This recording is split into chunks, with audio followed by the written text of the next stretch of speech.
How do you help entrepreneurs stop being the bottleneck in their own business? In the world of entrepreneurship, people talk about working on the business rather than in the business.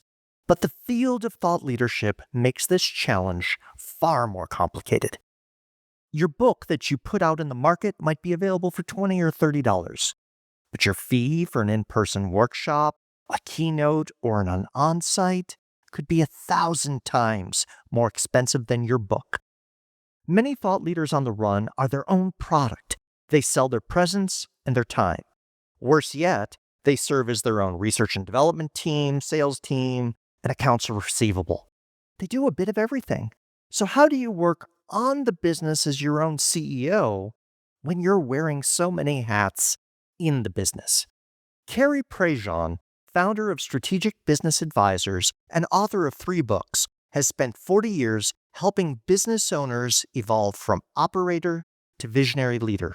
In this episode, we explore why great entrepreneurs don't need to become great managers.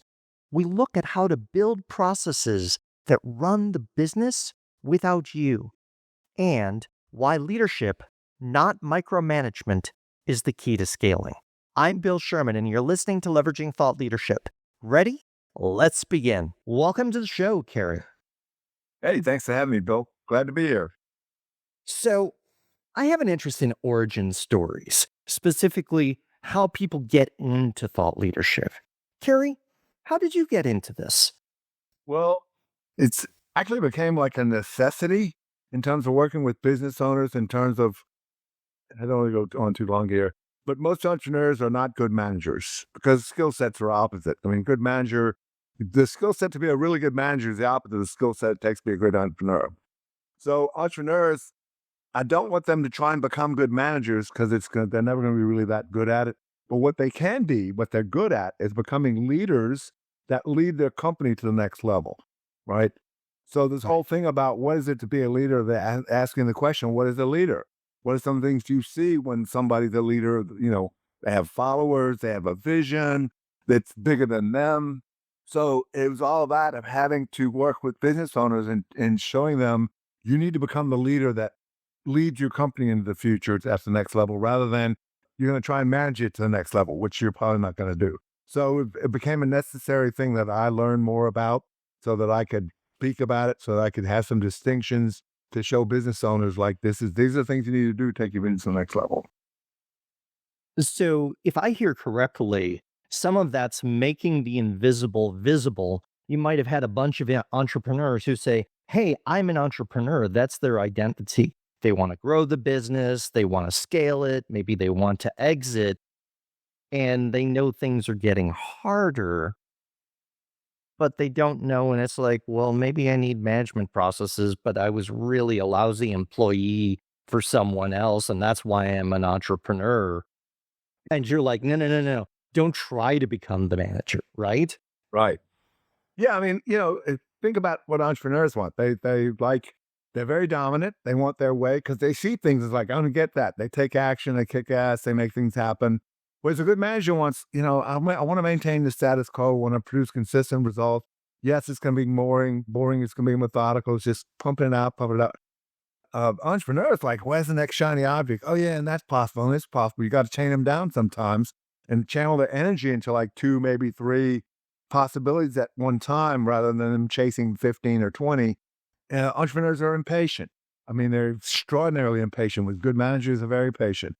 Again, the entrepreneurs are more independent, whereas good managers are more on the team player type. Entrepreneurs like fast pace. Good managers want a nice steady pace. Entrepreneurs are very, I'll make it up as I go. Don't give me a lot of rules. Whereas managers, they want a lot of strict guidelines, rules, processes. This is how we do things. So the skill sets are like opposites. Yeah, yeah. And I want to sort of dig deeper. You said you got into thought leadership out of necessity, right? And I want to ask, how do you get the attention of someone who fits that entrepreneur profile, right? Because to get them to think of they have to shift from entrepreneur to leader, they first got to be paying attention to you long enough rather than chasing the next shiny object. Right. How have you tried to do that? Well, again, you can't get all of them to pay attention. Right. The ones that want to pay attention, usually they've hit some ceiling. They can't take it any further. And generally, those are the ones who've grown their business to the extent that they can handle it personally. Right? They're involved in it every day. They're in the weeds.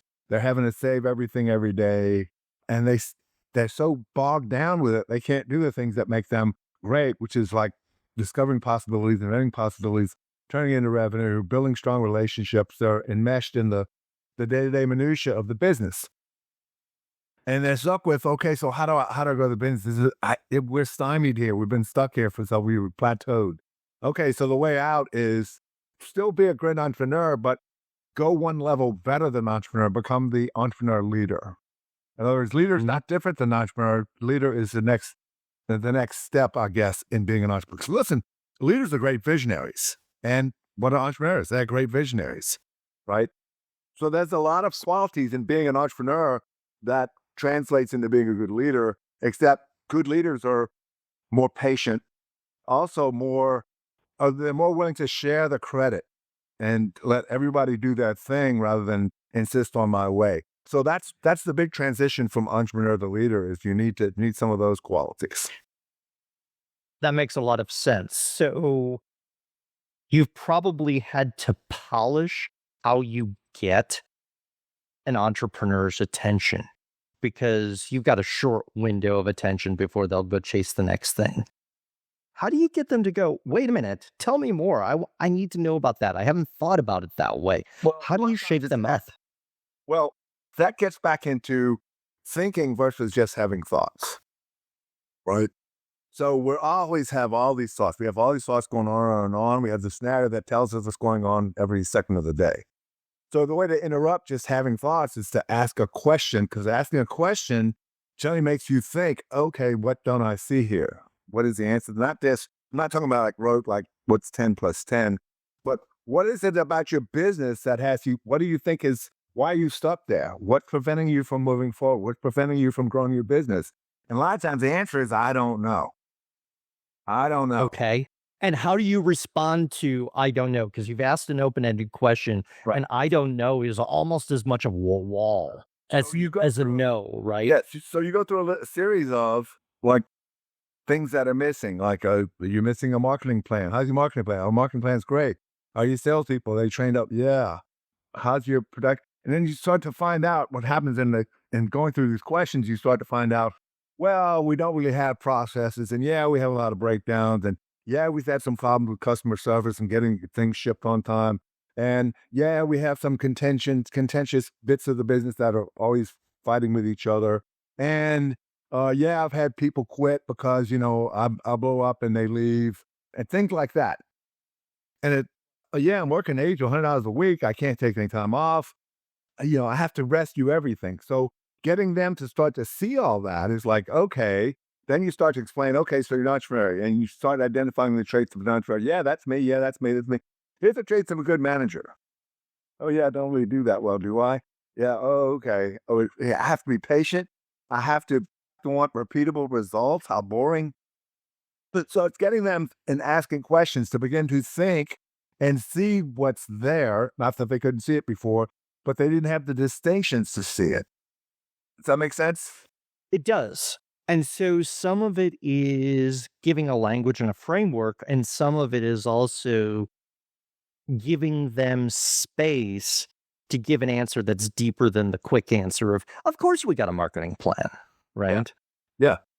Yeah. It's like, okay, so you start asking questions and they start getting to be honest. Is like, okay, so not every business is perfect. So you set up that context. Not every business is perfect. Tell me what's not working. What are the chronic headaches that you deal with on a day-to-day basis?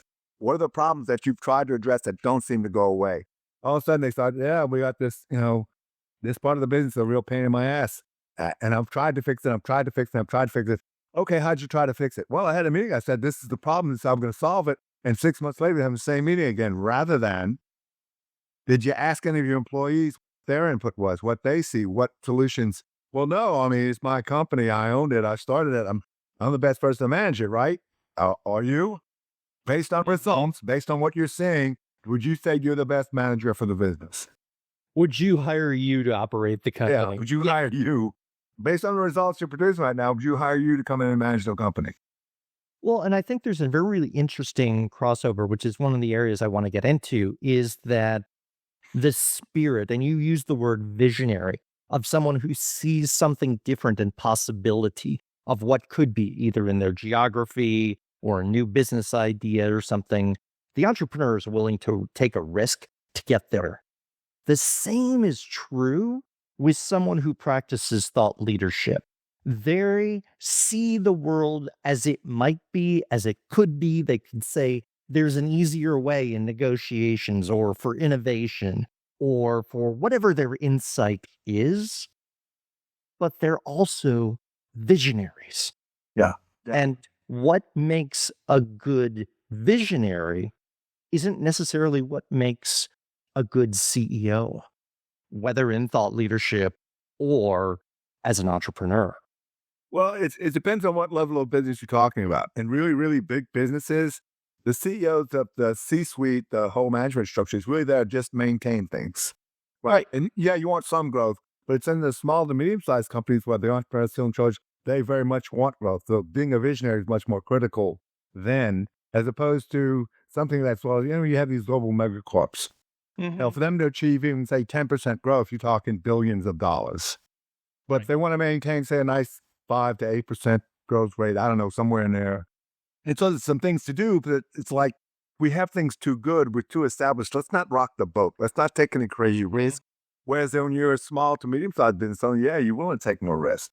That makes sense. And you're willing to rock the boat. You want Yeah. to make change. You're willing And to, I think you're that's willing true to both disrupt across thought leadership and entrepreneurship. right. You're willing to disrupt the status quo. And with that, you may or may not have corporate background. You may or may not have a business school education. You may or may not really have all of the leadership skills that you need to lead, to take it past that point of, like you said, that personal arm's reach capacity, and that Right. you feel like you've got to be touching every email, every document, every proposal that goes out, and you become the choke point. Yeah. Yeah. That's one of the things I say. If your business can't operate without you for more than a day, you're the bottleneck. And I've said something similar on the thought leadership side of, okay, if you're the speaker, the author, the talent, the consultant, whatever, you decide to take 6 months sabbatical. What happens to the business? Do leads still come in? Do clients get served? Or does everything come crashing down? And if it's the latter, you got a problem. Yeah. Yeah. For most, probably, I would say 98, 99% of businesses, they would crash and burn. Yeah. Yeah. Because you haven't built the repeatable, scalable systems and you're at the center of it all. Yeah. Everyone relies on you. So this is Well, where it's not so much everybody relies on you. You've trained them to rely on you. In fact, you've trained them to, you won't take it so far. And after that, the boss is going to have to step in because you're not authorized. And don't get any crazy ideas out of the box and do anything because you're not going to do it the way the boss likes it or the way the boss would do it. He's going to come in and slap your hand, not because you didn't do it. You didn't solve the problem because you didn't do it his way or her way. and it could have been a little bit different this way, and you should have asked me, right? Yeah. Yeah. That's one of the things I hear constantly. It's like, yeah, did something happen? I solved it. And instead of thanking me, what I got was, yeah, okay, that's not the way I do it. So, if you're enjoying this episode of Leveraging Thought Leadership, please make sure to subscribe. If you'd like to help spread the word about our podcast, please leave a 5-star review at ratethispodcast.com/LTL and share it with your friends. We're available on Apple Podcasts and on all major listening apps, as well as thoughtleadershipleverage.com/podcasts. Let's talk about your background and your expertise. You're advising entrepreneurs and you're working with them on leadership. Why is that a lane that you care about? What about it is exciting to you? Well, my background, my training is in accounting, right? So when I first started, it was mostly about ratios, financial analysis, making recommendations for your business is profitable, but it's financially not that strong. So we need to do some things to Have you strengthen the seen your balance sheet. cost of sales and your COGS? What's going on here? Right. And explain to me this lease that you have on the building. Yeah. Right. Things like that. It's all financial. And what I got was that most business owners don't know how to read their financial statements. They don't know what to do with actionable financial data. They know how to find possibilities in terms of revenue. And Hmm. they don't have training for things like accounting, logistics, inventory management, HR, whatever. All the other stuff is they've never been trained in that. They don't have any experience in that. So they fumble through. So the whole thing about over time, it evolved that I had to be something more than just a numbers guy for these guys to really take their business off, right? I had to learn the distinctions of what it was to be more than just a business operator. That's what most business owners are. They're really not. They own the thing, but they're really more operators than owners. They can't step away and be a true Right. owner. So it had to be some education I undertook that allowed me to make some distinctions about leadership, about next level, about having a bigger game, having a vision that allowed me to talk with them. I have conversations that got them to see possibilities that they didn't see before. So your initial conversations, let alone the follow-up conversations, changed. Those first questions that you would ask at the beginning went probably from things that would appear on a P&L in or a balance sheet to then, how's it going? What Well, challenges are you facing? what I get is like his all your financial stuff, and here's some recommendations for it. You go, yeah, but you know what? That's going to be hard to do because we got this issue over here that's preventing Mhm. that. So it wasn't an accounting thing, it's an operational thing. So I was like, okay, well, what you gonna do to solve that? Well, I don't know. We've been trying, and I'm a financial guy. I don't know how to solve that. So one of the things I got really clear about is one of the things that makes a business operate well is to have real well-defined processes that everybody follows, everybody's aware of. They know their job, other people's jobs, and have the process run the business rather than the owner always getting there and mucking it up. So let's stay on that question of the owner getting in there and mucking it up, to quote you. How do you help them let go? Again, it's about building processes that work. And what you want from the owner is not, I don't want you to have really anything to do with the process other than what I'm looking for from the owner is what are the consistent results you want to see this process produce? And again, the process has to be about a critical function of the business sales, accounting, cash flow, whatever, all that. So there are processes in place to handle these functions. But first, tell me what results you want to produce. And then it's up to the employees that actually do that thing will all participate in there. They come up with a process because they see things at a more granular level. The owner's going to miss some of the really finite, minute things about it that make the process actually work well. I mean, that's why they have the thing, here's a problem, here's a solution.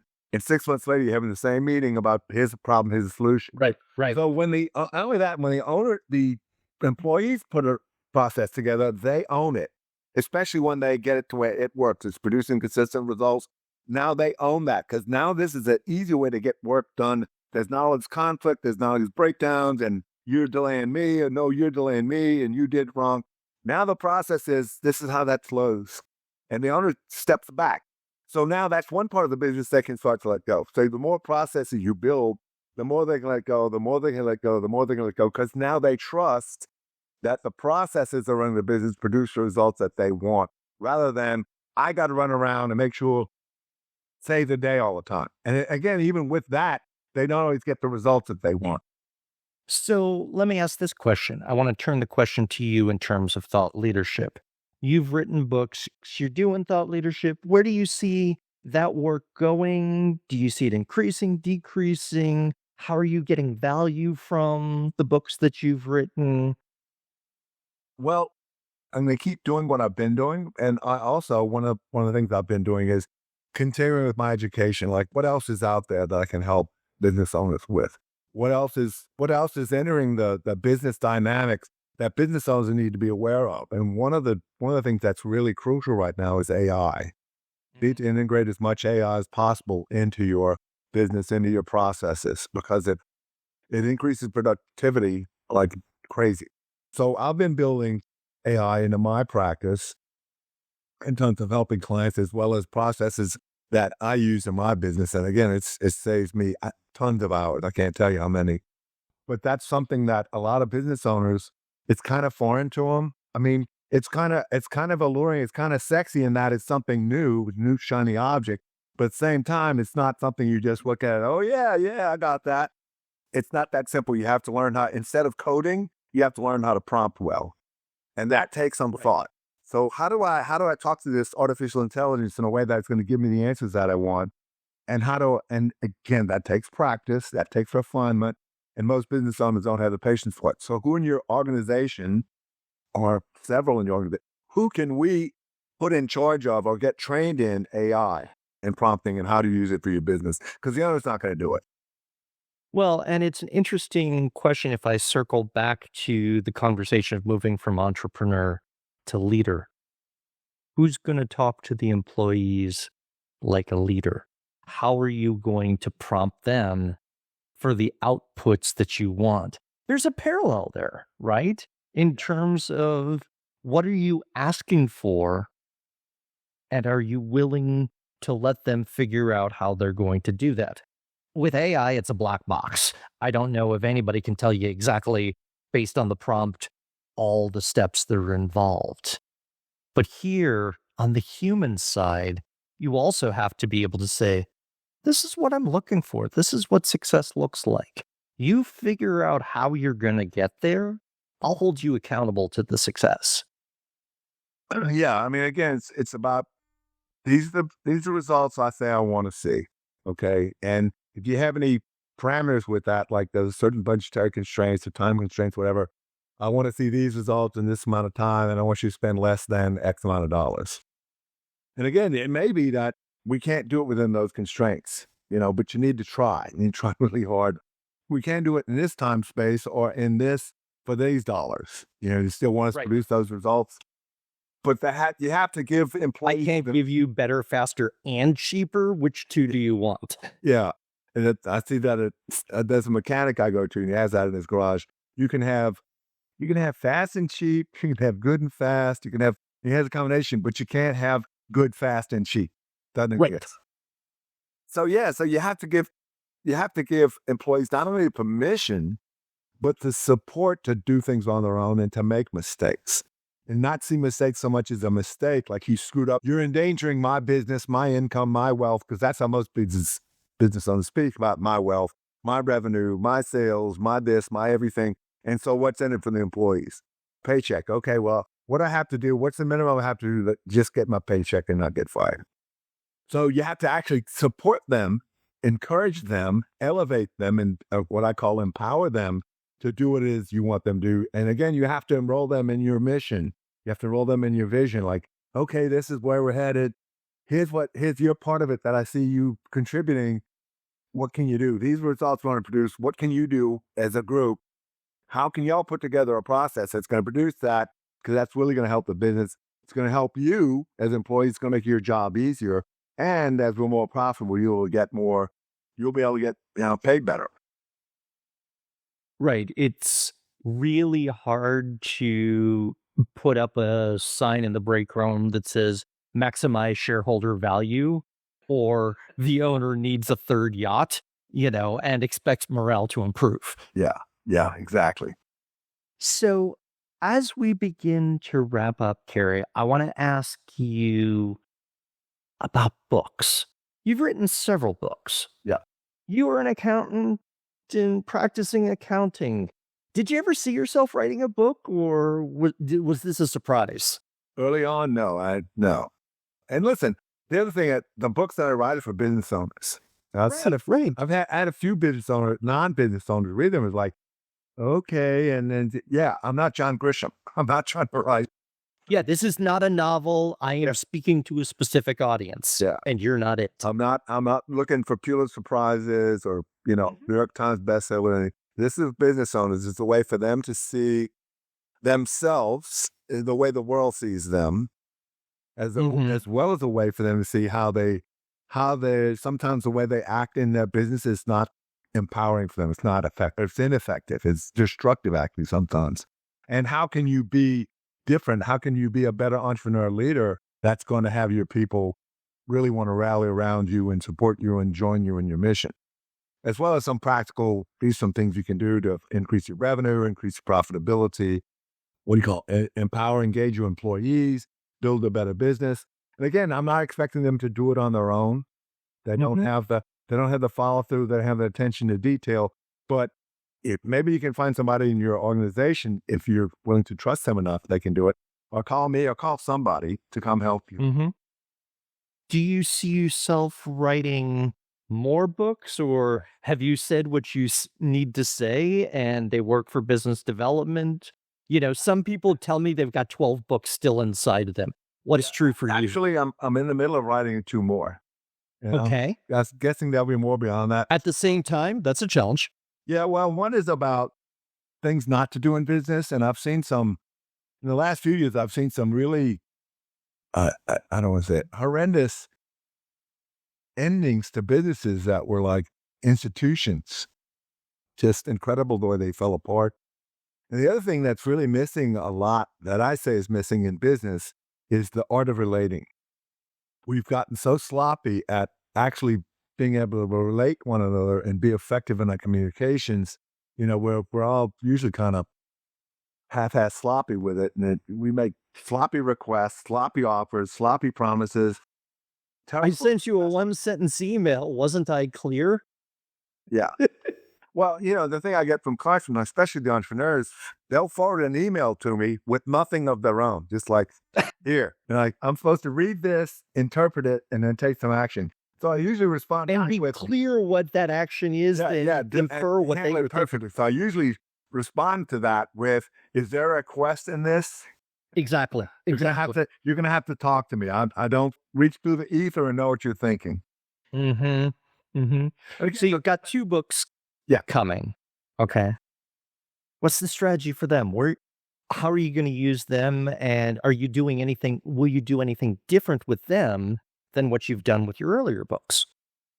Not really. I mean, the one on how not to, or how to ruin your business, it's really just like a warning sign. If you see any of this going on in your business, be careful. I've seen some really strong businesses go up in smoke because they were headed down these paths, and the owner or owners, they couldn't see the warning signs, and they just went off a cliff. And the art of relating is hopefully something that owners can take, or whoever can take, in having more effective relationships, not only at work, but maybe in their personal lives, husbands and wives, parents and kids. It's just, how do you relate to another person in a way that they're going to get it, that you care, that you want to take care of them, that you're clear in your communications, that you coordinate action better, that you're more effective. Because if you look at any organization or business, it's really it can be boiled down into a network of conversations. That makes sense. The production level people, they're more concerned with fulfilling promises, right? They come to work and do this work. The manager supervisor level, they're more concerned with requests, offers, and promises. They're trying to coordinate resources to produce consistent outcomes, or maybe even better incomes. Whereas the C-suite people are more concerned with making assessments and declarations about the future, where the company's headed. They're not so concerned with fulfilling promises, right? Or they're not so concerned. They do make requests, offers, and promises, but their main function, the main thing they do, is make declarations about where the company's headed. But they need to make good assessments in order to do that. Well, and I like how you're splitting out the language in a very approachable way. And you can start saying, okay, am I making a declaration? Am I making a promise? Am I making an evaluation? It gives a framework of what role am I playing currently? Right. And am I flying in formation, right? Am I doing what I need to be doing? Or am I the CEO who's checking every promise? Yeah, if you're the CEO and you're going through what everybody does and you're micromanaging everybody, there's a reason you might be stymied. There's a reason you might have, you've gotten stagnant. We found the reason for the ceiling, and it is you. Yeah, the old Pogo cartoon, right? Yeah, exactly. We have Exactly. if we have met the enemy, it's us.